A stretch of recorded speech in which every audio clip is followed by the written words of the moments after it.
Hey, Chelsea fans, welcome to another stream with Chelsea Karan, where we try and dissect uh, some of the issues plaguing the Chelsea squad, or we sort of try to look at different aspects of Chelsea squad and try to make sense of how our team will line up for next season, and what different profiles or profiles or patterns of play that Thomas Tuchel will be implementing for next season. And today on the stream, we have two of my favorite people that I've met on Chelsea Twitter.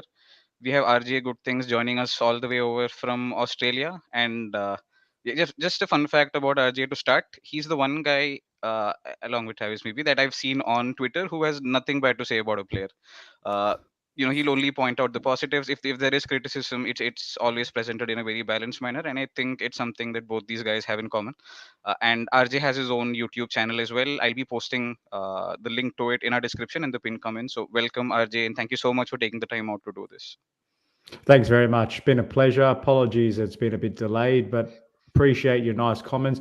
I think the very high level mantra for me is ultimately we support the club. It's important to be objective. Yes, we're passionate, but sometimes you need to recognize that A, they're human beings, and B, it's just important to recognize that because they're human, they're going to make mistakes. It's important to call out the criticisms, but it's also important to try to look at the bigger picture and not be overzealous. But that's me trying to be a balanced blue. Makes perfect sense, man. And if the fan base was more like you, we'd all have a much better time on Twitter, so to say. And yep, moving on to Travis, I think one of the first interactions I had with Travis was where I spent about 20 minutes arguing with him that stats don't work in football. And now I think I base a lot of my analysis on his articles, and we discuss numbers all the time. So thank you, Travis, for expanding how I view the sport. And again, one of the most balanced guys on Twitter, writes great threads for the Chelsea Social, has his own The Balanced Blues podcast as well, of which RJ is also a part. And I'll paste the links to both of these content creation platforms in our description. Welcome, Travis, to the stream, and yep, thank you so much for taking the time out to talk to us here. Yeah, thanks a lot for having me. Thank you for the intro. I'm just saying talking about stats is not surprising because there for a while that's a lot of what I was doing, and still what a lot of what I do to look at players, and always kind of have to advocate for those still. But it has its limitations, and we've talked about those before in the past. But really looking forward to talking today because that's kind of a lot of what we'll be talking about. Is probably looking at statistical profiles and then kind of talking about how that fits with what we see and what kind of systems they work in, relative to talking about like mostly defensive midfield work. So really looking forward to this. It's good to finally get to be on a stream and talk with you. And RJ, it's great to be back. I know our time together is a little more limited these days. The time zones are really tough, but it's always good when we get a chance to do something together. So looking forward to today, guys. Thanks for having me. Awesome. Awesome. And yep, I'm hoping that we get to do this a lot more often going forward. And I guess we can start. So, RJ, again, first thing on the agenda is I slept through the Chelsea match because I was so tired from riding yesterday. And we're going to rely on your inputs here. So I went through the highlights. I'm sure there were a ton of positives. Connor, for starters, looked really, really comfortable on the ball in a deeper position, which was a bit surprising. I think we've discussed this before as well. Ethan, I think, started off in the center of defense and then moved into midfield as the match went on. Looked very comfortable there as well. I just wanted to get a sense of what insights you drew from the match, and what are things that we should be looking at going forward. Yeah, no, fair recap of Conor Gallagher. So just for the benefit of the audience, this morning's game, well, I watched it. I was privileged to watch it at midday, which is quite unusual because I'm normally at 3 a.m. in Sydney or 1 a.m., whatever fun time it is. But in watching this game, it was two different teams totally in both halves. So there's a lot of rotation and experimentation.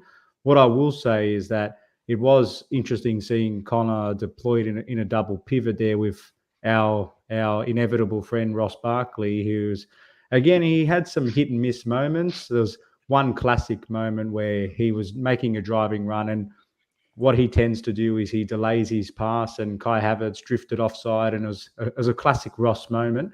But Connor, what I will say is that he had a couple of really sharp moments where he was under pressure and didn't look phased and was able to distribute the ball nice and cleanly because he was pressed a couple of times. But also he used his great anticipation to intercept use his energy, make a driving run. And the classic moment was midway through the first half when he actually did exactly that. Played a nice ball to Kai Havertz, who unfortunately shot over. But also, I was pretty impressed with the link up and the work rate with Ben Chilwell on his return and Callum Hudson-Odoi and his directness. It was quite nice to see them two back up on their feet and moving relatively freely. And also, I noticed Hakim Ziyech was quite busy. I noticed he was trying to impress and really stand out. He had a nice free kick effort that was saved. He had a really nice cross that led in from a free kick to Thiago Silva, whose nice headed effort was well saved and parried over the bar. And just looking at some of my other notes from the first half, I thought that Malang Sarr, he made a really good recovery tackle when we were playing a high line and showed some of his natural athletic abilities. And Kennedy as well, he had a couple of nice moments attacking wise, but there was one moment where we conceded a free kick and he switched off for half a second, and had Club America been a little bit more clinical, they could have easily scored because they just shot around the corner right after he had his own shot that just went wide. So look, the first half, 0-0 was probably a fair reflection, although we had one or two gilt-edged chances that we missed.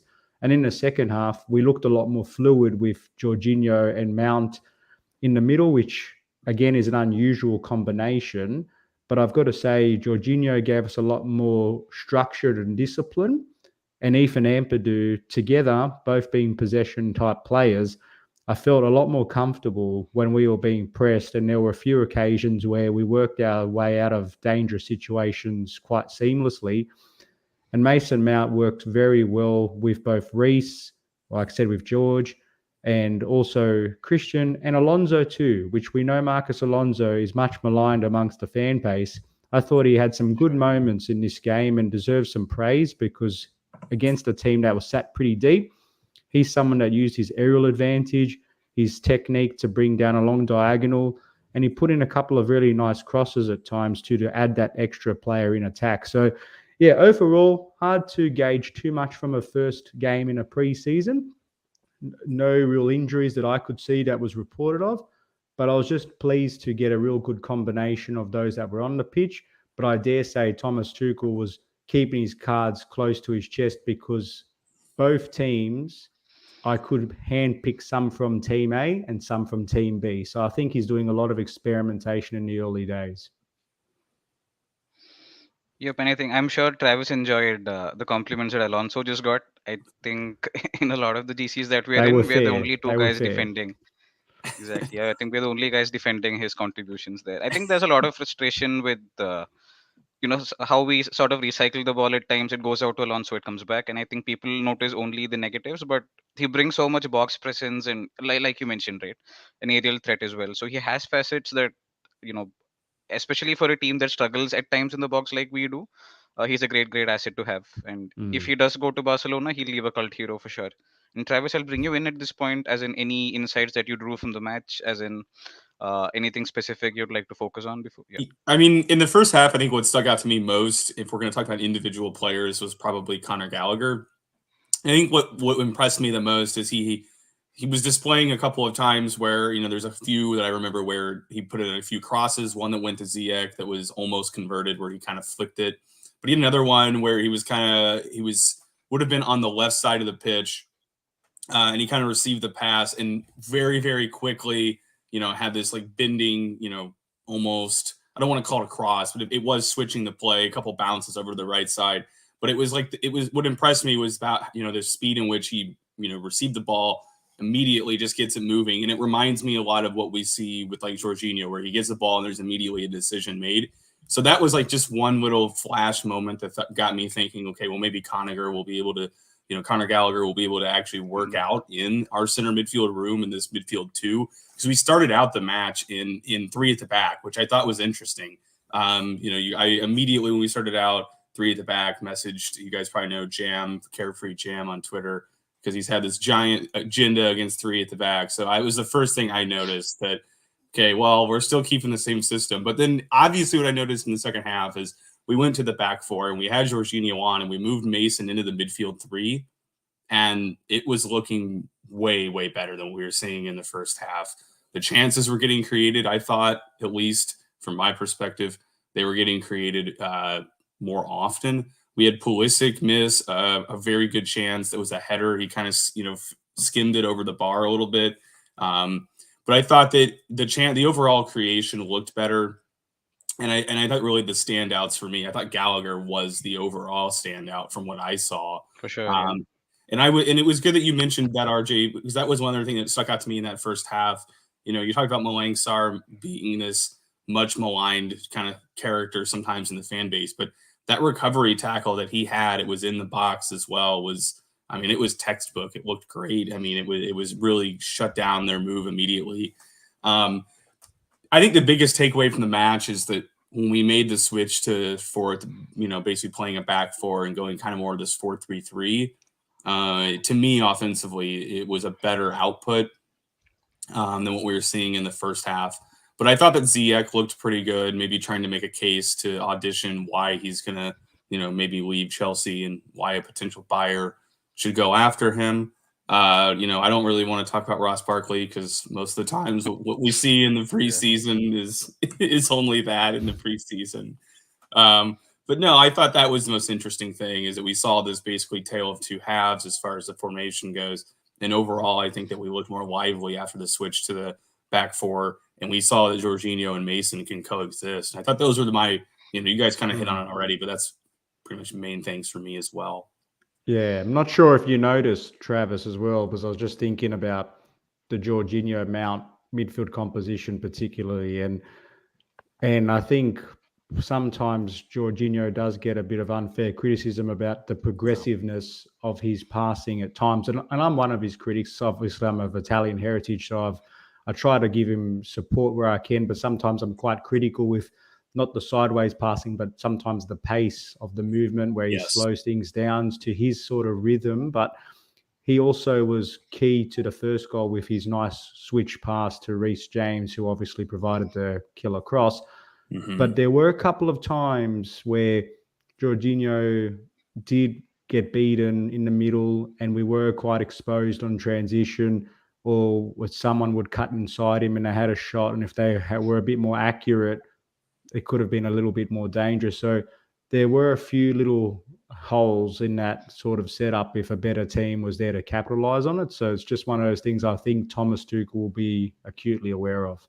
I think that sets us up nicely for a segue into the next topic, right? And I'm sure it's pretty much the most hotly debated topic, Travis. I've seen us engage multiple times with multiple people with opinions on both extremes of the spectrum, right? So going into the season, the DM situation at Chelsea, right? We haven't won a Premier League since Matic left, and I think Matic falls into the category of a DM who was robust, who was physical, but had the presence on the ball, who had the on-ball ability to progress play as well.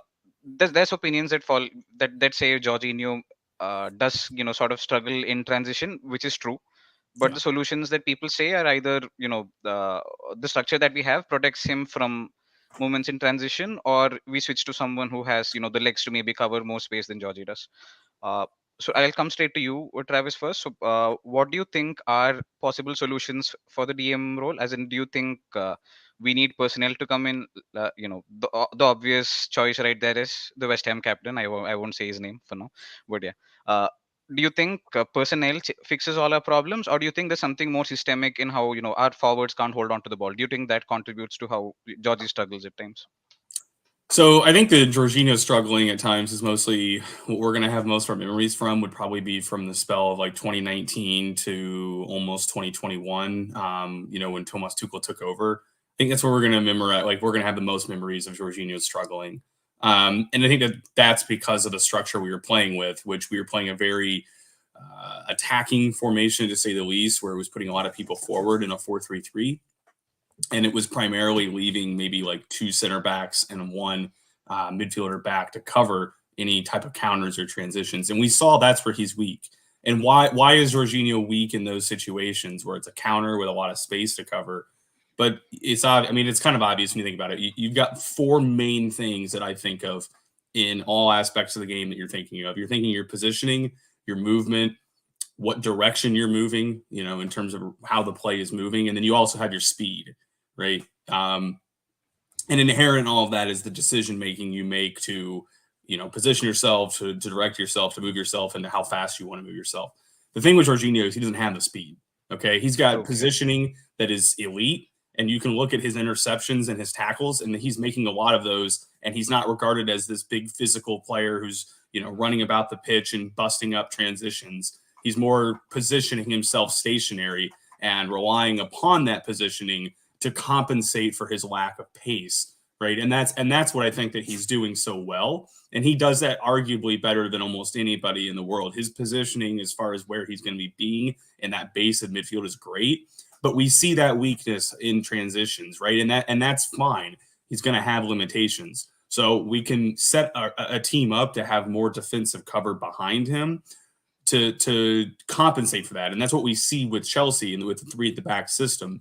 But conversely, with Italy, you don't see the 3 at the back system. So I don't think it's necessarily whether it's a back 3 or a back 4. I just think it's a matter of how the systemic or how the entire system works within Jorginho and around Jorginho, right? Because like with Italy, he's a very, very integral reference point to how they're going to build up play.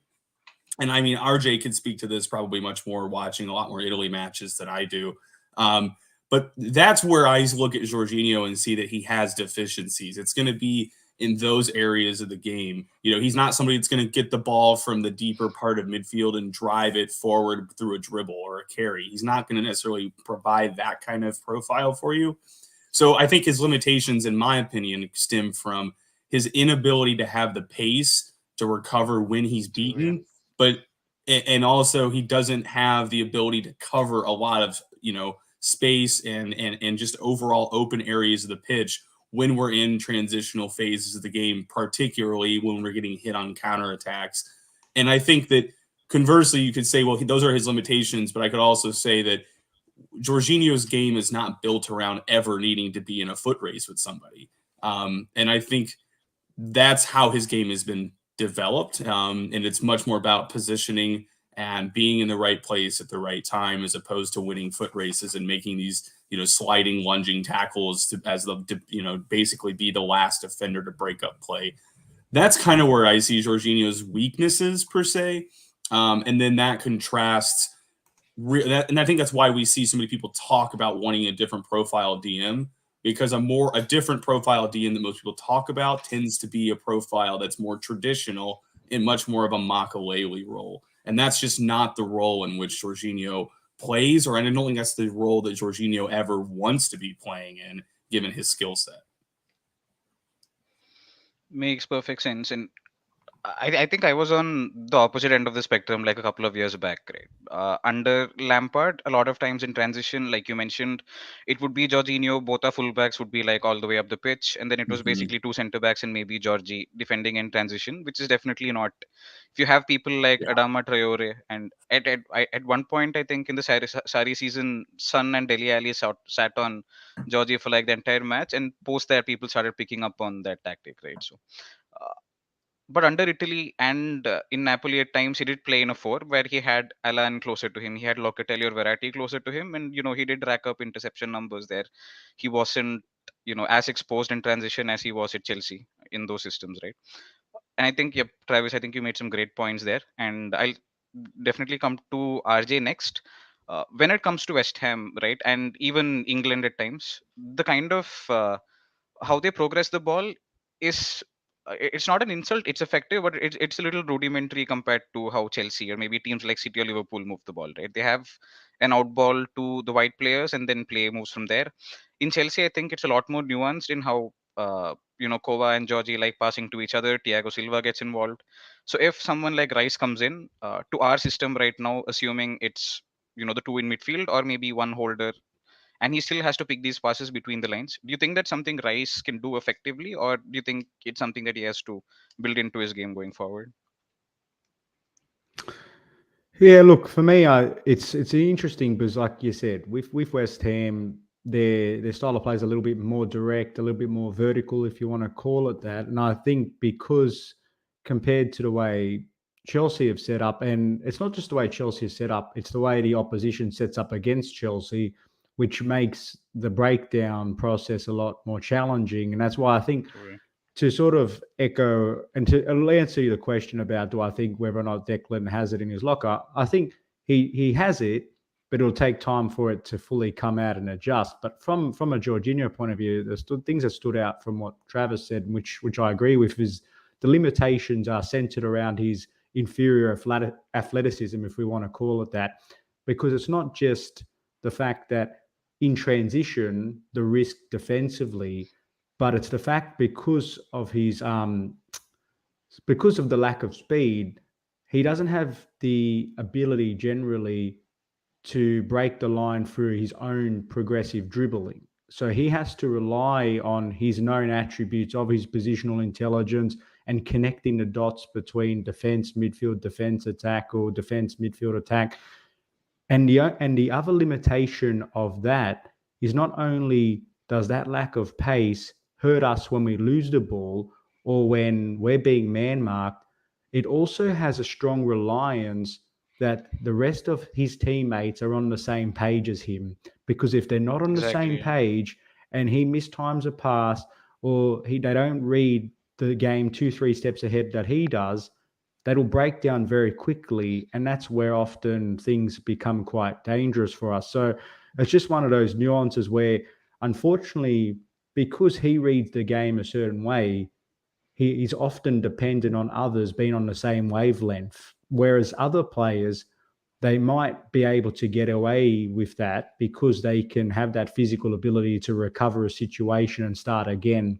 Whereas he doesn't have that ability. So when his mistakes are made, they are compounded because of his inferior athleticism. So it's not really a criticism of himself. He's working within his limitations, but it's just a reality that those limitations are quite confronting relative to some of the more athletically gifted players that can recover a situation better than himself. So, yeah, that's why people look at your Matic's, I'll look at your Declan Rice's, you'll look at your Basumas, knowing that they've got that added bit of insurance, if we want to call it that. But that's how I see it.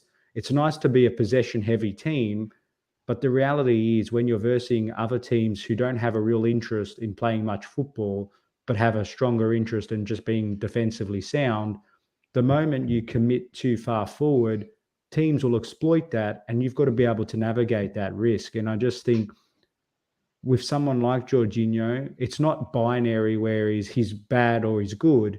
It's really opposition dependent and circumstantial based on how the ebb and flow of the game is going. So I still think there's a quality player there, and I'm not one of those players or people rather that will use the whole athletic inferiority to say he's no good, or the sideway passes to say it's no good, because, as you gentlemen know, sometimes the more effective way of trying to break down an opponent is not always play direct or long. You've got to work your way up the field progressively and eventually pick out the opponents and try to convince them to break their structure.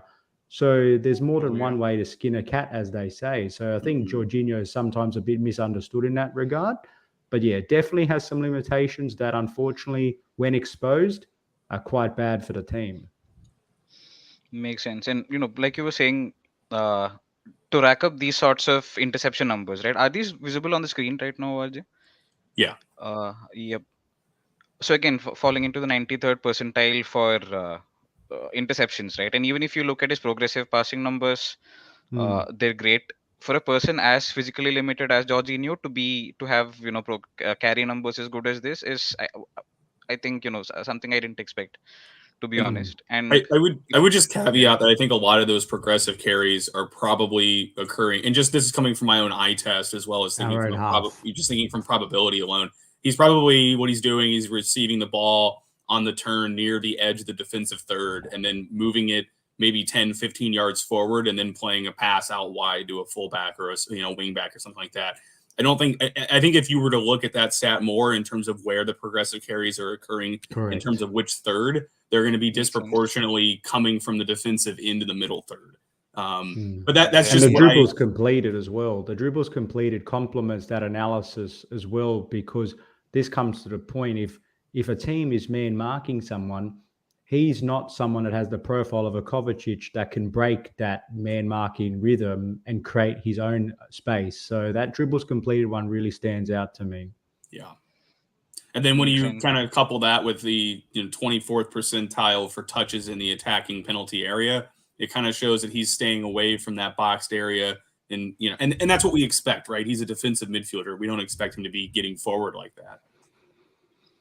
Exactly. Makes sense. I think, Declan is pretty significantly better on that front. Yeah. And, this progressive carries 91st percentile sort of shows, how good he is at breaking out of the box and carrying the ball into the opposition half, right? So, which is something I think we saw Matic and Kante do that sort of alternating during the Conte title winning season, and I think a large portion of our fan base wants that sort of dynamism back in a midfield as well, right? But wishful thinking. We can't have everything there, obviously.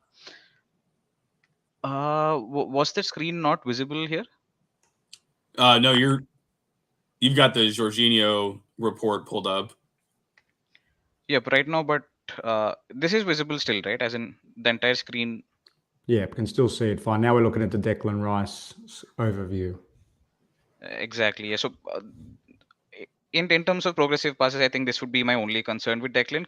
But he has played in systems which maybe limit, how much he can get on the ball and actually do the kind of things that Jorginho does. But definitely food for thought on that front. And it's obviously with the progressive passes, that's also it's a function of the players around you, because you can only progressively pass it to people that make themselves available. So it's quite interesting that some of those stats, like it's almost as if they should be marked as some that are independent of the own person versus those that are dependent on others around you. So like the dribbles themselves, that's something that's a little bit more autonomous to the individual, because they don't need someone to have to receive a pass or be on the end of a tackle or something. Like that's a little bit more individually tailored, but it's just a food for thought. Makes sense. And which is why I was surprised. I saw those carrying numbers and I was trying to recollect when I saw Jorginho breaking out of our own half with the ball, and Travis's explanation makes perfect sense. So just to maybe one other point that I'd like to discuss with our current midfield is we currently have three players who alternated in the pivot going forward. So we have the previous season we had Kante, we had Jorginho, and we had Kovacic, who played in multiple combinations throughout the season. Going forward next season, who do you think the starting double pivot will be? And this is, of course, assuming that we will start in a 3-4-2-1, because there's familiarity with the system right now. So considering the profiles we have, considering that Kante has maybe regressed a little bit over the past season in terms of his physical attributes, who do you think starts as the first choice pivot next season? And Travis, I'll direct this question to you. Yeah, so I'll just get right into it. I think it's going to be Jorginho and Kovacic more times than not for the upcoming season. And I think the reason why is because you kind of mentioned it there with N'Golo Kante. I think the problem with Kante is his powers are starting to go, they're starting to wane a little bit. It's not the same player we used to see. And I think that it was most obvious towards the end of last season when he was still moving about the pitch a lot, but he wasn't winning it as often. And when he was winning it, he was just making these errant passes pretty commonly. And that was something that I started to notice last year that I didn't notice as nearly as often during our Champions League winning run when he was such an influential player. So part of me has to think that his drop in form that we did see when he was out there was kind of due to this repeated injury that he had last season. He was injured on and off, it felt like, throughout the entire season, especially when he goes from basically club over to France, something happens, and then we see these prolonged absences after that. But I think the other reason why we're going to see Jorginho and Kovacic is we started to see last season how well that they function in this 3-4-2-1 with Thomas Tuchel. And they also have a balance for each other. We just talked about Jorginho not being the one to receive the ball and carry into the final third, but that's much more what Kovacic can do. I mean, we just talked about Jorginho's, ability, or I guess inability, to be able to play these very fast-moving balls as far as possession is concerned, because that doesn't really suit his own game in terms of if the ball is moving quickly, that's therefore less chance to react and get back and win that if he needs to in the defensive sense if we do lose the ball. Where I think as Kovacic is able to be somebody who is much more progressive and expansive in the final third. He's able to play a lot of those, line-breaking passes, and we can probably think of in our minds a lot of times where we've seen him have these really good dribbles and in these line-breaking passes that release somebody going forward. So I think the balance of those two, right, is specifically Jorginho's ability on the defensive end and controlling tempo, and Kovacic's ability to basically receive the ball, break lines, dribble through, beat presses. I think that's where we see so much of what that midfield pivot has to offer. But I think it's not to say that N'Golo Kante is not as good, but having the fact that we've seen so many repeated injuries, the fact that N'Golo Kante is getting older, the fact that his general skill set, somebody that's going to be roaming around the pitch at all times, trying to win the ball back, that kind of skill set just tends to not age as well, especially not aging as well when you've had as many injuries as he's had. So I just think that given all of these things, that N'Golo Kante needs to be managed. His load management needs to be much better than what it has been. Given where he is, given his injury history, and given his skill set, that's why I think that we need to manage it better. So what I mean by that is I don't think that we can expect N'Golo Kante to go out and play and start 80% of the matches. I think we need to probably temper expectations to picking and choosing when he's best suited to start at this point. Because, I mean, I can ask the question, do we really need N'Golo Kante to break down a low block? Like, I'm thinking of Burnley, but they just got relegated last season. Right? Do we need N'Golo Kante to break down a Burnley-type side? Or would we rather have somebody like Kovacic? I think I know which answer I would prefer, 9 times out of 10.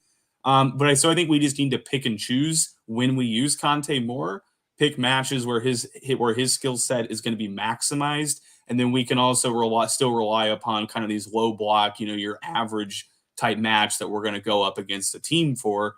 I think that's where Jorginho and Kovacic would be the best bet as of now. And that's in this 3-4, this 3-4-2-1 dynamic, which could all subject to be, changing. We don't know what Tuchel's plans are, but I think given that dynamic, that's what I would go with. And I just haven't seen enough from, Mason or Conor Gallagher or anybody else like that to really give them strong consideration for that position at this time. Makes perfect sense. I think for me also, Kovacic is definitely the first name on the team sheet, right? And RJ, I'll direct the same question to you. Numbers are off the charts. Progressive passes and progressive carries, sort of, these is backed up by the eye test as well, right? Because I think this is maybe Kovacic's best attribute here. So for you, what would the first choice, double pivot be? And Yeah. do you think we sell Kante, or I definitely would prefer to keep him because a lot of people wanted him sold start of this CL winning season, but then he went and dropped those performances on the route to the final and the final as well, right? So where do you stand when it comes to our pivot?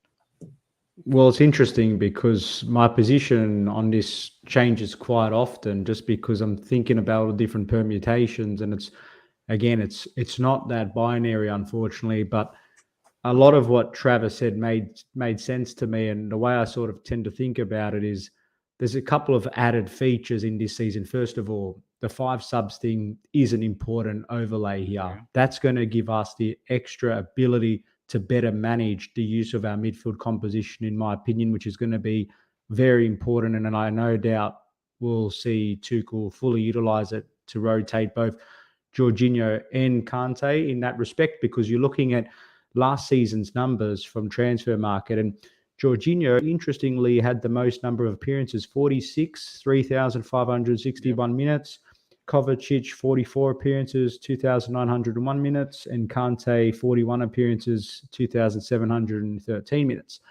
So again, that supports the notion that Kante's availability has been a bit of a question mark, and it has been a bit of a trend, unfortunately. It's just one of those situations where managers have, past and present, tended to overutilize this superhuman character at times. And I think those powers are slowly diminishing, and we've got to prepare ourselves for the new world Kante and what that means, because I still believe Thomas Tuchel, when he says comments like he did at the end of last season, that he is our man. But the problem is we can't use him at the same volume that a Mo Salah for Liverpool and Mbappe for PSG, the players that he's compared, the influence on our team.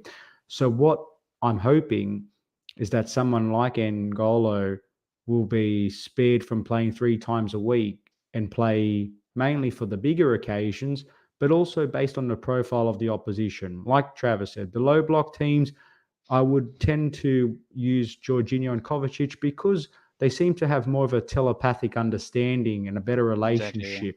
But the conundrum lies therein that on an individual basis, assuming everybody's fully fit and feeling fresh, N'Golo Kante is the best individual, but as a relationship, that's better from the other two together. So how do you get the best of both worlds and not lose too much? So I think the best way to approach it is depending on the profile of the opposition. If they're more of the low block type team where you're going to have more possession and need to have more creative solutions attacking wise, I would go more with the Jorginho Kovacic partnership. But the beauty of it is, given the 5 subs again, you've always got that insurance policy. If you need to inject some pace and energy and higher pressing up the field ability, N'Golo does that better than anybody on the planet at the moment.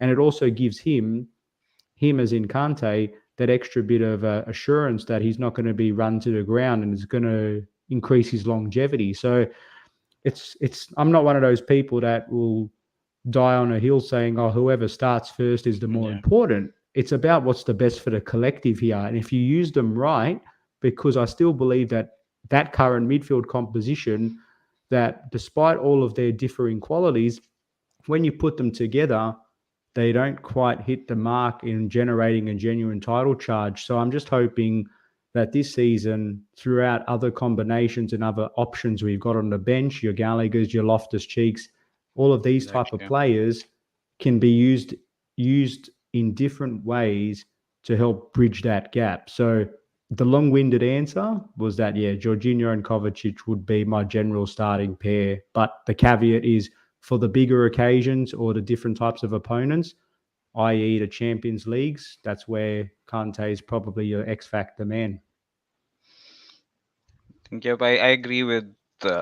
I think all of us are aligned on who the starting pivot is going to be, right? So, but again, I can't mentally convince myself to sell Kante because again, last season all of us were saying I think his best is past him, but then he went.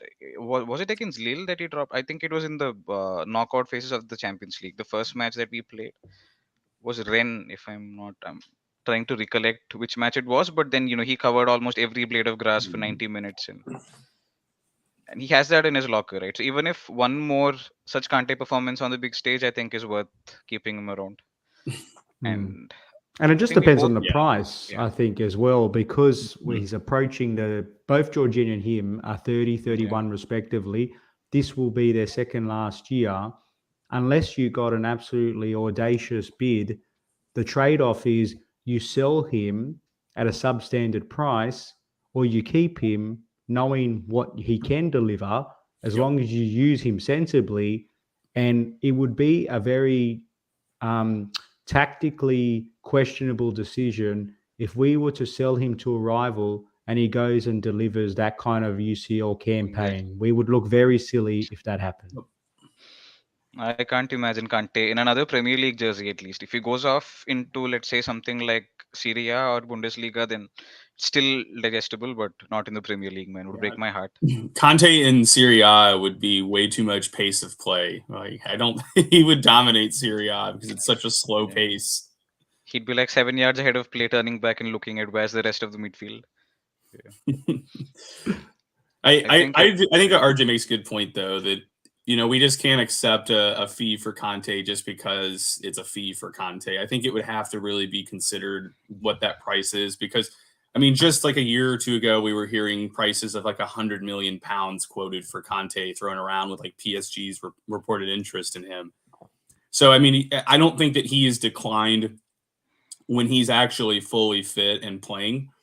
I don't think he's declined 50% of his value at all. I just think that he's just not on the field as often as he was, which makes us think that his value is lessened. But what he's still doing and what he's able to do, he still does well. It's just the issue, like we said, It's just how often he's been injured recently and not available for selection. So, but I don't think that, when he's on the field, that his powers have declined substantially enough to where we need to accept a 40 million pound or less offer for him. I don't even think that anything below 40 million pounds would be enough to even pick up the phone and talk about those negotiations. So I think that the thing with Conte, I think we've summarized it pretty well, is that he still has a lot to offer, but it's as I was talking about, and RJ was talking about, he's just going to have to be managed and pick and choose these oppositions better, as opposed to, and especially when he goes over to France. Like, if he just played 2 straight matches here, it might not be in France's best interest to turn around and play him and start him in a match 3 days later. There's got to be maybe some give and take and maybe some communication between Chelsea and France, because it does seem to be, especially if you noticed it during the Lampard era, noticeable frustrations with one another were starting to build between those two sides. Perfect sense. And yep, so this comment is like perfect segue into the next section.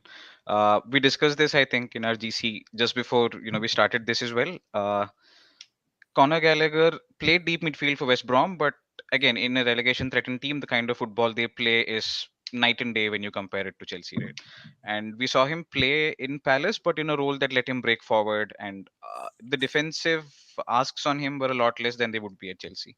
So RJ, again, first question to you: thoughts on Conor Gallagher? Where you think his best position is? Do you think he can play deep midfield for us, or do you think we use him to sort of manage Kante's load, or when we switch to a 4-3-3, we let him play as one of the wide center midfielders? Yeah, first of all, just as a general premise, I think that I've been really impressed with his career progression. I think, he's one of the products that have gone through the loan system, and not only has he gotten by, he's thrived wherever he's gone, and he's been a very valuable asset to his teams. And we all know the love he got at West Brom. We all know the love Patrick Vieira had at Crystal Palace. So when you look at his stats from last season, again, his goals and assist production was quite high, 8 goals, 5 assists overall, just over 3,200 minutes. He was 39 appearances, 30 of them as a centre mid, 8 as an attacking mid, and 1 as a right mid. So that's an insight in itself in terms of where managers believe he's best positioned up the pitch. But that said, and I'm very conscious of the very, very small sample size of today's match, but playing in that deeper position, albeit not against the strongest of oppositions, with all due respect, he looked good. But the reality is the proof's in the pudding when he's versing really top-notch quality of opposition. And I just think, based on his strengths, his actual physical abilities, and his eye to goal and his natural instincts, I'm one of those people that favors the, you don't want to hinder ability, you want to really harness it. And I just think, why would we want to, despite him being potentially able to play in a deeper position, he seems to thrive when he's further up towards the goal mouth. Mm-hmm. And it's not a natural skill for everybody to know where to be at the right place and at the right time, which he's demonstrated over the past couple of seasons that he does have that instinct. Does that remind you of a certain Chelsea player? Oh, a certain player that I happen to have a birthday with, and I like to remind everybody all the time. So, Super Frank, look, I'm not a silly person that's going to make direct comparisons, but there are a lot of similarities there. And I just think for Conor Gallagher, the question will be not, is he of a good enough ilk or quality? It's, depending on the system, will Tuchel be able to utilize him to his natural strengths? Because you've got a player like Mason Mount, for example, and I know they're not a direct comparison, but the comparison lies in that Mason is more of an 8. He's more of a central midfielder, but based on what the collective desire is from Tuchel and his setup, Mason has had to adjust his game to be a more advanced midfielder and playing as a forward, left and right. And it hasn't hindered his game per se, but there's a question mark of whether or not we're getting the absolute best of him. That's a whole separate thing. But for Conor Gallagher, I don't think he would suit as a DM or in a pivot in that sense, but he's that good, and I'm keen to see the pre-season, that he's going to have to make his way into this team somewhere or another. And I do see him as being a quasi-natural successor to Kante just based on his pressures and, again, his natural instinct to get closer towards the goal. And Kante has gotten himself in these positions, but, God bless him, his natural instinct is not to be a finisher. And I think that's where him and Connor go significantly different. A lot of great points there. And yep, Travis, I'll direct the same question to you. Central on a previous stream said the same, right?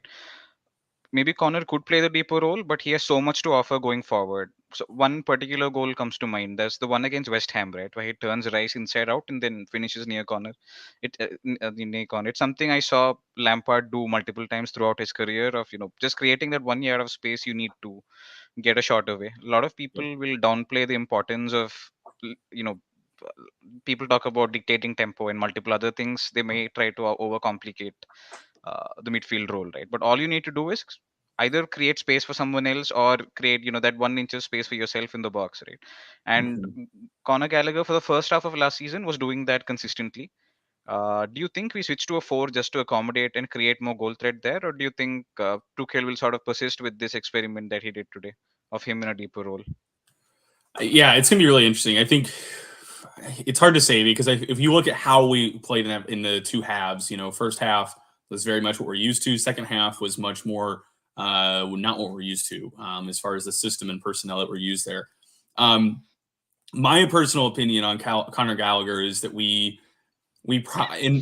actually lack more people that could be helpful up front as opposed to where we have in center mid. Like other than we don't have any replacements, as far as DM goes, we really have Jorginho. I don't really consider Kante a DM. We don't really have.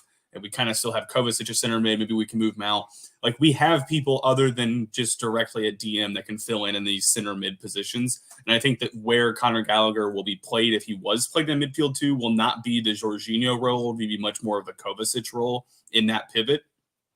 Yep. So I think within that dynamic, I just think given the numbers we have for more of the Kovacic role within the double pivot, if you're going to look at it from Jorginho and whoever else is playing next to Jorginho, I think that given that dynamic, we have more people in that squad depth role that he could be used better up the pitch. Because let's look at what we do with our more, front three, even though they're not a typical front three and where they're positioned and what role they're being told to play.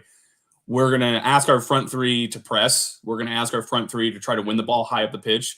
We're going to ask our front three to be fluid along that front line.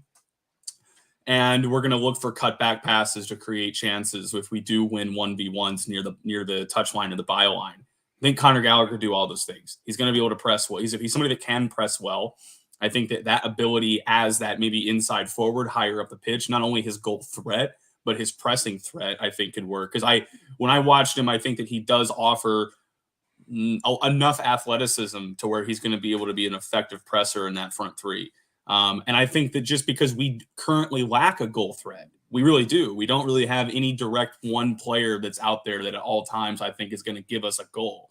I think it's a lot of times our goals are created from set pieces or they're just created from, very easy chances. We don't see these, we don't see a ton of long shots being scored with our team under Tuchel. So I just think that Conor Gallagher, in terms of what he can offer, in terms of what we need, is probably going to be better suited to move a little bit more forward, whether that's somewhat as a center mid that's dropping and then moving forward more in the attack. I don't know, because Tuchel tends to not play positions in traditional type roles. So I think that Conor could, even if he is in the center midfield, right, he could still be someone that drives forward. But I think if he's going to be played more in the center midfield, it'll be more in a 4-3-3 as opposed to the 3-4-2-1. And I think in that 3-4-2-1, we're more likely to see him and to see more effect from him if he's going to be further up the field. That's just what I think, just given the squad depth we have, the deficiencies and weaknesses we have, maybe the lack of depth that we have actually putting the ball in the back of the net. We just don't have very many people that tend to do that. We need people to press. We saw how important that pressing is for the front three when it wasn't being done with Lukaku or types like that. So that's where I see that conversation for Gallagher. But granted, I don't have a massive sample size to work with. We really don't have much to go on as far as Tuchel and Gallagher at this time. So I guess that remains to be seen. But that's kind of where I think his skill set would be best used, just based on what we have, what we don't have, and what we saw last year at Crystal Palace. Exactly. No, it's just interesting as well. I just wanted to add to that point about the fluidity of that front three, because we know Tuchel is not afraid to spring a surprise on us, and I'm not going to be as bold as saying he's going to be deploying Connor as a false nine at times or anything like that. Yeah. But what I could see, if Tuchel is adamant that, look, the 3-4-2-1 or the 3-4-3 is the way forward, because I believe that's the way we're going to get the most penetration and control. But we think Connor, based on his attributes, the double pivot is not the best utilization of him. I would not be surprised, and I'll say it now, if he was played in a more advanced position up the right, and you'd have someone like a Mount, a Havertz, and a Connor on the right based on their interchangeability.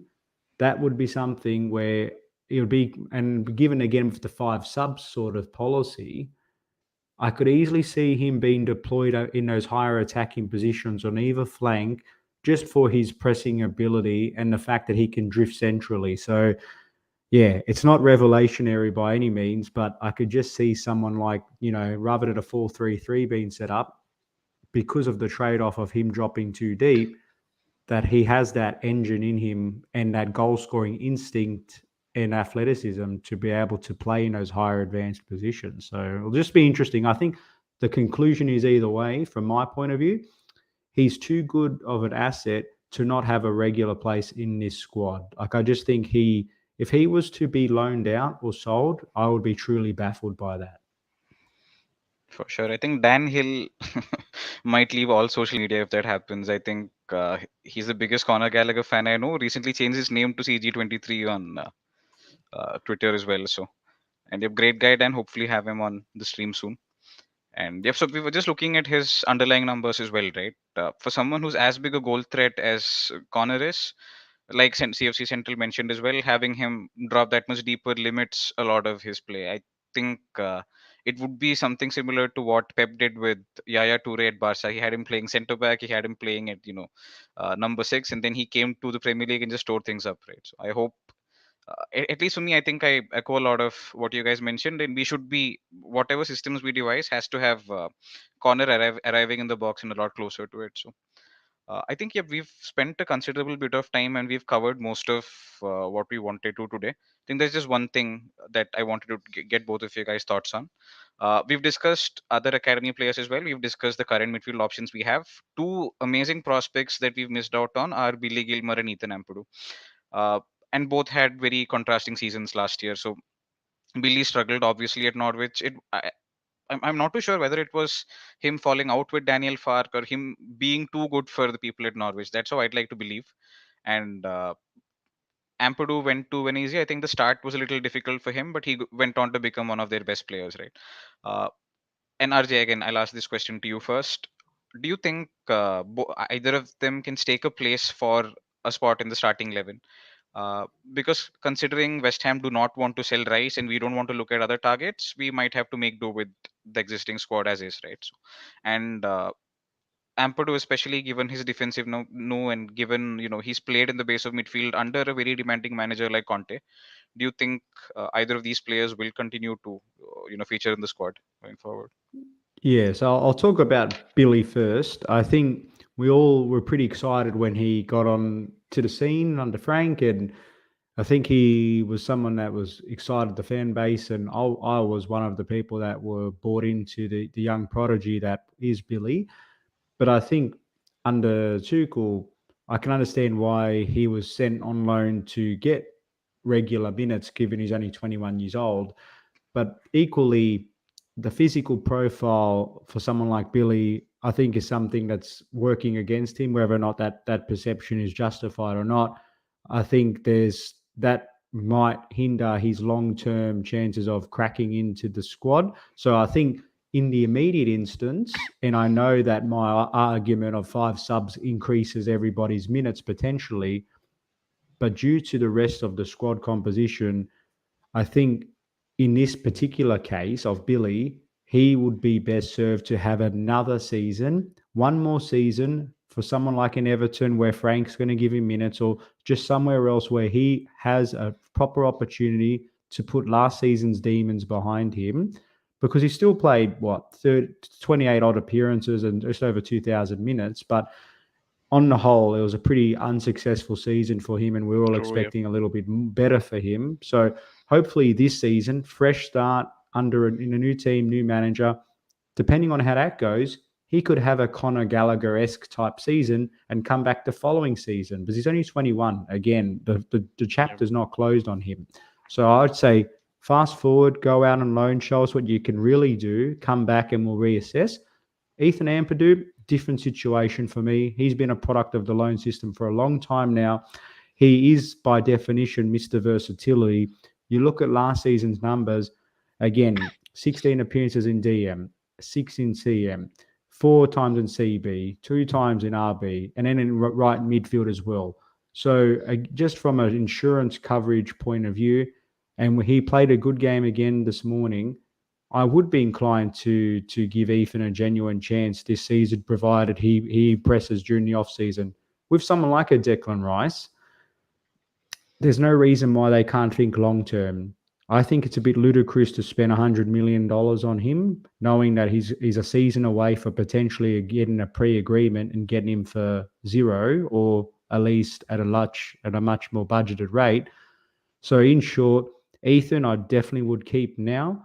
Billy, I would loan, and Declan, I'd say we'll see you again in the future if the price is right. So yeah, it's an interesting conversation, because we haven't even touched on Loftus-Cheek as well, though I thought had a pretty reasonable tail end to last season, and think is another player that, depending on how Tuchel feels, he's someone that can offer us a different type of profile in that position, as well as in other positions where he's been asked to cover. Makes sense. I thought I was the only guy flying the Ruben Loftus-Cheek flag still in the world. So glad to know I have company. Every year, my friends ridicule me because I watch one game in preseason or one dribble that he completes and he's back. This is his season. But I'm hoping, man, he is silk on the footballing pitch. One of my favorite players. And injuries, obviously, he's been unlucky. But I still dream of a starting 11 that has Ruben Loftus-Cheek in there somewhere. And Travis, again, same question to you. I know we both rate Billy Gilmour a lot. We've discussed this before. Roy Keane, of all people, called him a world-class prospect, right? He was that impressed. And then his career has gone on this sort of, I wouldn't say a nosedive, but it's been underwhelming. But do you think he can redeem himself this season, or do you think he stays with us? What happens? And what happens with Ampadu there? Yeah, so with Billy, just looking at where he is in his career, so we had him being discussed, like you talked about, as his world-class prospect now. Really, we kind of heard murmurs of that starting what probably would have been in the Sarri season. And then obviously in Lampard's first season, he was being given more of a role as we were trying to maybe with Lampard experiment and figure out what was the exact system we wanted to play. And I think that given that, it gave us very, very lofty expectations, because it went from just being hype about a prospect to then seeing the prospect on the pitch, to then seeing that prospect on the pitch against Liverpool in that famous FA Cup match where he had just a great performance. Looked like he just belonged to be a part of our team. It looked like he was already more of an established player. But then we saw what we typically see with younger players, is that those great performances don't happen week in, week out. They tend to be much more sporadic, and they have more volatility in the performances that they can offer until they become more of those established pros. So that's where we were that's kind of where we were with Gilmour. And then he goes on the loan to Norwich, and it was, quite frankly, it was pretty much disastrous. I mean, we figured he was going to go in there and play a lot. He went in there and played very little. It was a very, very bad loan. And the reason why it's bad is because we can't get that time back. And that time that he lost at Norwich is time we can never recover for his development. So we pretty much lost out on more or less the year of development we were banking on him getting. So now we look at it where his age, I think he is in that critical moment of his career where he needs a very good Premier League or Championship loan, and he needs to be starting week in and week out. and he needs that for his own development, because until he gets that type of experience, I don't think he's ever going to be somebody that just immediately gets thrown into the Chelsea 11 or even the Chelsea first team. Because look at Conor Gallagher. That's what I'm envisioning here for Gilmour is we'll get him. We tried to get him that West Brom like loan with Norwich that Conor Gallagher previously got, but it just didn't work out. So now, if it would have worked out, we would have been probably trying to find the Palace like loan from what Gallagher had to what we could then do for Billy this upcoming season. And that's not really the option. So we need to find a loan that's just simply getting him consistent minutes, whether it's on a bad team or whether it's a mid-table team or whether it's Frank or whether it's somebody in the championship. I don't think that's really the concern here. I think the concern is he needs minutes, and he needs them because he's in that critical kind of stage for his window of his own development for a player. I think that we're past the point of needing him to learn or be mentored by others and still just barely being a bench player. He needs those starting 11 minutes. And I think that we need to make that materialize in probably the best situation possible. And like you said, if that is the option of Frank saying, I do want Billy and I am going to, give him at least X percentage of minutes, let's say it's 40% of the 50% of the minutes, then maybe that's something that's a little more tenable. Because just simply if he was to be at a team this upcoming season or a club that's going to be maybe positioned like 13th through 20th in the Premier League table, I think he could get valuable experience there because sometimes those relegation scraps are very valuable experiences, but he didn't get to have that last season, unfortunately, just with everything that was going on at Norwich and how it just didn't work out for him. So I think he definitely needs to go on loan. I don't think he's going to get even remotely enough minutes that he would be required to get to further his development at Chelsea this season, no matter what role he's played in. I think there are just too many people that are at higher, greater stages of their career with a better skill set to offer. And that's nothing against Billy because he needs that development time, and he's not getting that development time right now with the loan that we gave him. So, and it kind of reminds me a bit of Ampadu, right? Where with Ethan Ampadu, he had that terrible loan at Leipzig before he had the really good loan at Venezia last year. So I'm just hoping we can do something like that for Billy Gilmour. So that's a lot on Billy Gilmour, and just kind of quickly on Ampadu, I just think given where we have numbers, or kind of I guess where we lack numbers more so, is in that central mid or central defense position, right? Center back. Whether we're going to still playing with a 3 or a 4 remains to be seen. If we play with a back 3, we would probably need Ethan Ampadu even more.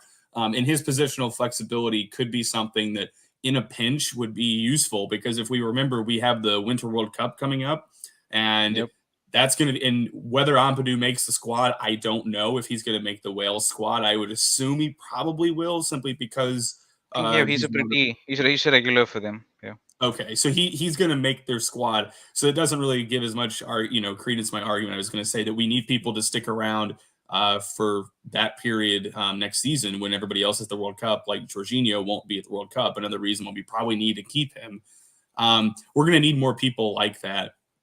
And just simply put, I don't think it's best to keep Gilmour around simply for those types of moments in the season, revolving around the World Cup and load management before and after that World Cup.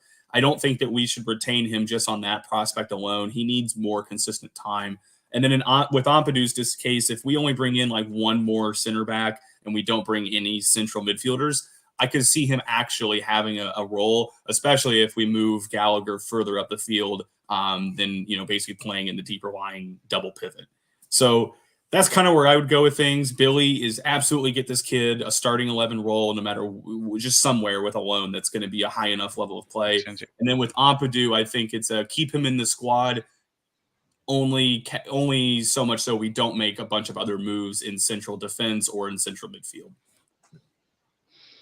Makes perfect sense. I think same with me. I'm hoping that Billy goes to Lampard because it sort of worked for them, right? I think Billy needs the kind of belief that Frank gave him when he first broke into the squad, and I think he hasn't found that anywhere else he's played. For Scotland, still, I think coupled with how comfortable he is with players who he's grown up with, he looks comfortable. He looks the part. He even plays number 8 for them. I guess he gets on the ball, carries the ball pretty well. But after Frank left, he struggled majorly, and I'm hoping that he sort of rediscovers the mojo that had all of us saying, this kid will walk into any first 11 in the world.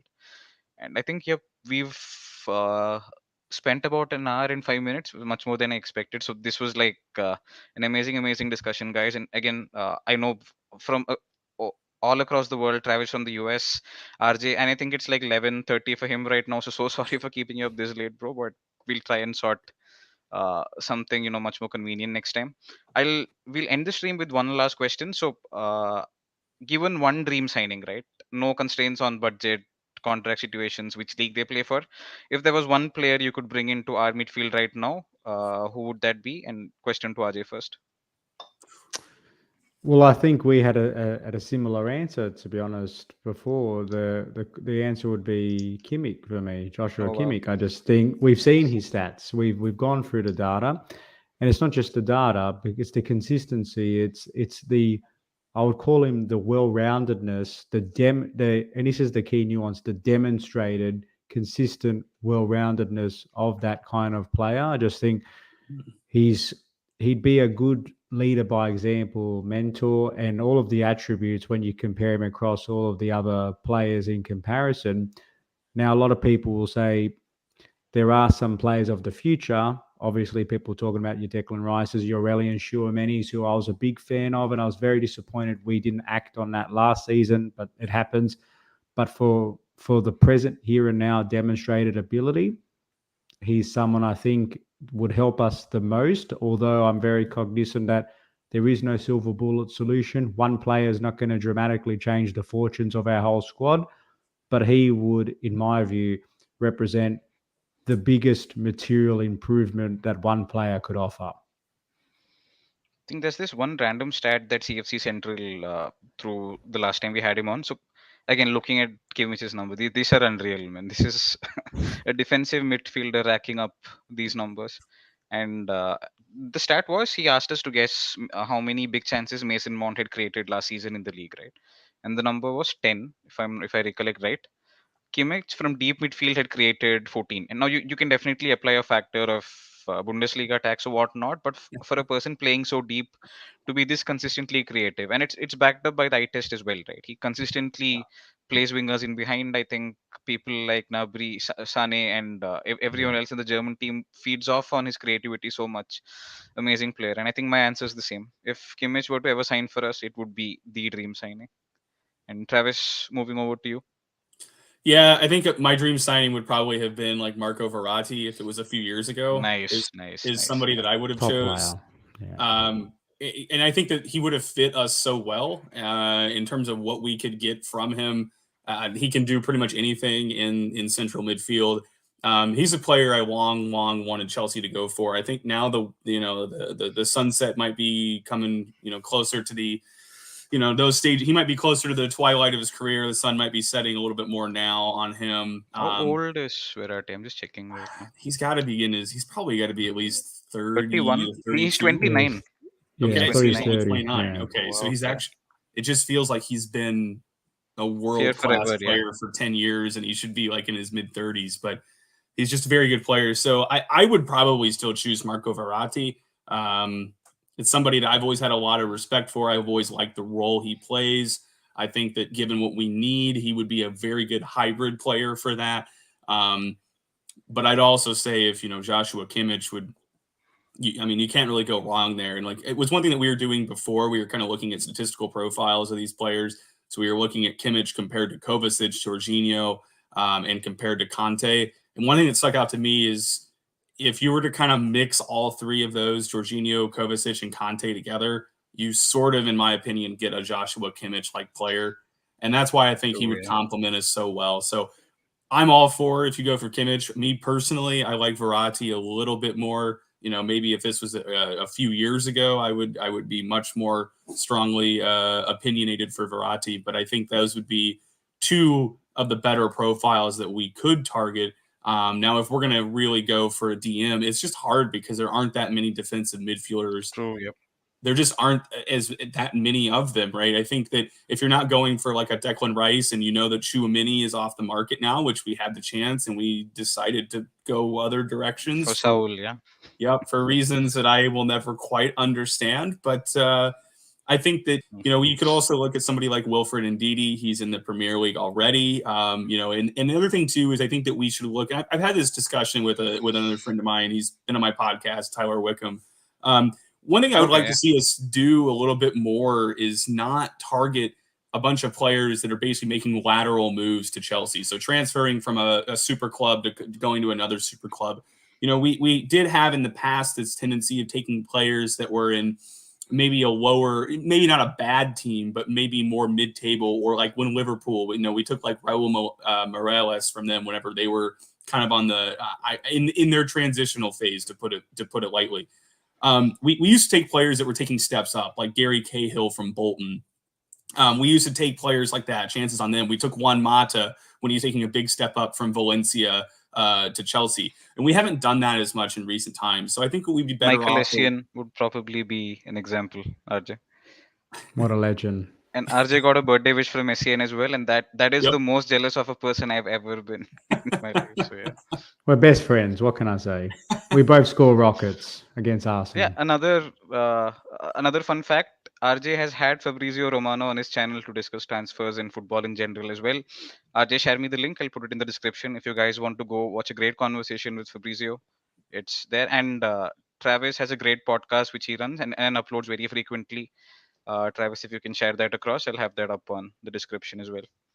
And yep, I think I've taken enough of your time, guys. And this was great fun. Thank you so much for making time to do this. And I hope we can have you guys on much more often. If it isn't a hassle for you guys, with that caveat. No, I appreciate it. It's been a great chat.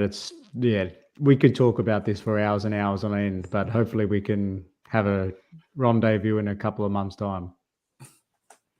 Thanks again for having me on. Great discussion as well, and good to talk to you both. Glad to be a part of it. Thank you. Thank you so much, and thank you guys. Getting out. Bye bye.